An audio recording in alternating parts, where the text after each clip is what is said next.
আসসালামু আলাইকুম। আজকে রেসিপিতে আপনাদের খুবই সিম্পল একটি রান্না করে দেখাবো, খুবই মজাদার ডিম ভুনা। এভাবে গরম গরম ভাতের সাথে ডিম ভুনা হলে আর কিছুই লাগে না।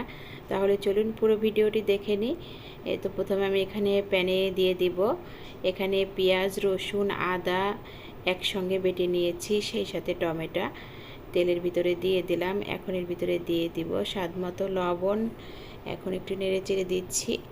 এখন আমি এর ভিতরে দিয়ে দিচ্ছি, এখন আমি কয়েকটি কাঁচামরিচ দিয়ে দিচ্ছি, আবার একটু নেড়ে চেড়ে দিলাম। এখন এর ভিতরে দিয়ে দিব সামান্য পরিমাণ করে এই যে হলুদের গুঁড়া, লাল মরিচের গুঁড়া, সেই সাথে দিয়ে দিব ধনিয়া গুঁড়া, জিরার গুঁড়া, গরম মশলা গুঁড়া।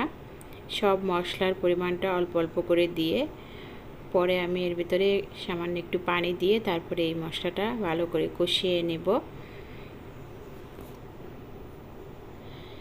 এই তো ভালো করে এখন আমি মশলাটা কষিয়ে নিচ্ছি।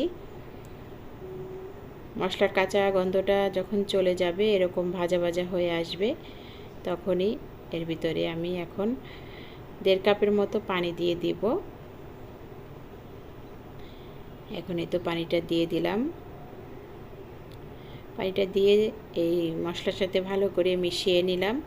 এখন ঝোলটা যখন ফুটে উঠবে তখন এর ভিতরে আমি এই যে ডিমগুলো এভাবে একটা একটা করে দিয়ে দিব। আমি এখানে 4টি ডিম দিচ্ছি। তো এখানে আমার সবগুলো ডিম দেওয়া হয়ে গেছে। এখন উপরে একটি ঢাকনা দিয়ে ঢেকে আমি 5 মিনিটের মতো রেখে দিব, ডিমটা শক্ত হওয়া পর্যন্ত। আর অবস্থায় চুলার আঁচটা একটু মিডিয়ামে রাখবেন।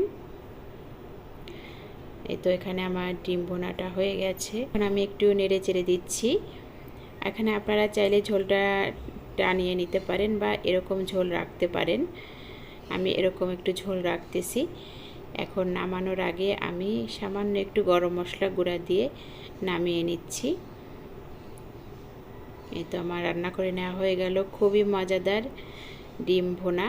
এভাবে আপনারা গরম গরম ভাতের সাথে খুব সহজেই অল্প সময়ের মধ্যেই রান্নাটি করে নিতে পারেন।